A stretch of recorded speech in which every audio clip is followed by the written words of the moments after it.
नमस्कार. श्री स्वामी समर्थ. मी अर्चना आणि तुम्ही पाहतायत स्वामी भक्ती मराठी. मित्रांनो, 23 एप्रिल 2024ला आलेली आहे हनुमान जयंती. तर या दिवशी पौर्णिमा पण आलेली आहे. तसेच धनप्राप्तीचे सर्व मार्ग मोकळे होण्यासाठी आपल्याला या दिवशी हा एक उपाय करायचा आहे. तर कोणता उपाय करायचा आहे तर हे आपण या व्हिडिओमध्ये बघणार आहोत. तर व्हिडिओ स्किप न करता संपूर्ण बघा आणि जे कोणी नवीन असेल या चॅनलवरती तर सबस्क्राईब करा.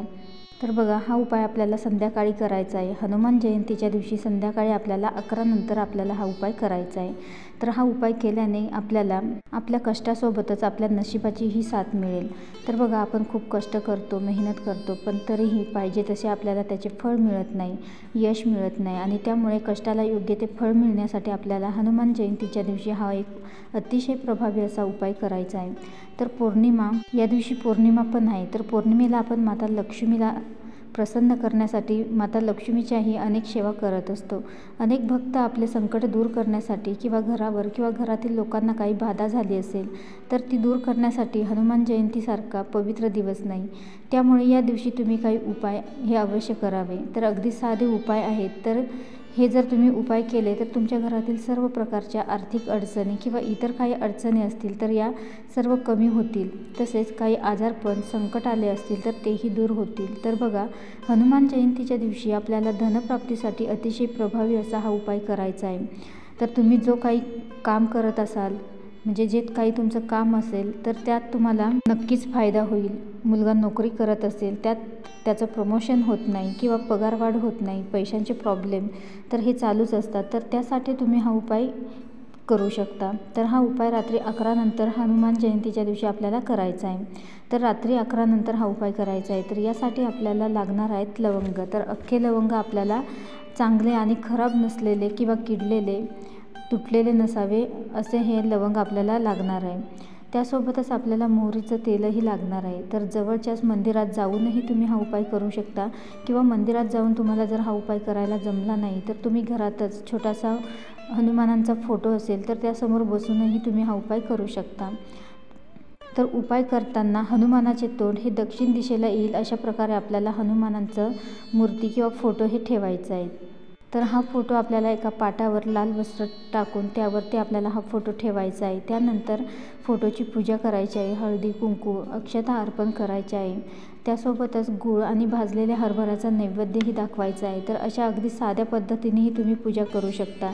त्यानंतर मोहरीच्या तेलाचा आपल्याला दिवा लावायचा आहे. तर दिवा तुम्ही कोणताही घेऊ शकता, मातीचा, पितळी किंवा स्टीलचा. तुम्हाला जो दिवा घ्यायचा असेल तो दिवा तुम्ही घेऊ शकता. तसेच दिवाला एक लाल फूल अर्पण करा आणि दिव्यामध्ये आपल्याला वात ही लाल रंगाची घ्यायची आहे. म्हणजे वरच्या बाजूने आपल्याला लाल रंग असेल, लाल वात असेल, त्या अशा प्रकारची वात आपल्याला ह्या दिव्यामध्ये घ्यायची आहे. किंवा तुम्ही कुंकवाने वरील बाजूने थोडंसं हाताला कुंकू लावून वात लाल करून घ्यावी. त्यानंतर दिव्यामध्ये आपल्याला एक लवंग टाकायचा आहे आणि हनुमानांच्या चरणाजवळ पण आपल्याला 2 लवंग टाकायचे आहे. त्यानंतर हनुमान चालीसाचा आपल्याला एक पाठ करायचा आहे आणि त्यानंतर तुमच्या मनामध्ये जी काही इच्छा आहे, म्हणजे ज्या इच्छेसाठी तुम्ही हा उपाय करत असाल तर ती इच्छा बोलून दाखवायची आहे. जे काही तुम्ही काम करता त्यात तुम्हाला नक्कीच यश मिळेल. त्यानंतर जो दिवा तुम्ही प्रज्वलित केलेला आहे तर त्या दिव्याने हनुमानाला ओवाळून घ्यायचं आहे. तर याने तुमच्या आयुष्यातील सर्व संकटेही दूर होतील. तसेच ज्या घरातील व्यक्ती जास्त आजारी पडत असतील किंवा भित्रे असतील तर हनुमान जयंतीच्या दिवशी हनुमान चालीसाही वाचायची आहे. हनुमान चालीसाचं पठण करायचं आहे. त्यासोबतच ज्या व्यक्तींना नोकरीमध्ये काही अडचणी येत असतील तर त्या व्यक्तीने संकटमोचन हनुमान अष्टकम याचं एकदा तरी जप करा. तर बघा, हनुमान संकटमोचन हनुमान अष्टकाचा आपल्याला एकदा तरी जप करायचा आहे या संपूर्ण दिवसभरामध्ये. तर तुम्हाला करिअरमध्ये नवीन संधी मिळू शकता यामुळे. तसेच ज्यांच्या घरामध्ये सतत काही अडचणी येत असतात, एक झालं की दुसरं असं काहीतरी चालूच असतं, तर अशा लोकांनी या दिवशी सुंदरकांडाचा पाठ करावा. तसेच घरामध्ये सतत भांडणं होत असतील तर या दिवशी माता सीतेच्या चरणाला सिंदूर लावायचा आहे. तसेच घरामध्ये वाईट शक्तींचा प्रभाव आहे, करणी, वाईट नजर लागली आहे घराला, तर त्यासाठी एका तुळशीच्या पानावर 2 लवंग ठेवून ते हनुमानांच्या चरणाजवळ अर्पण करायचे आहे.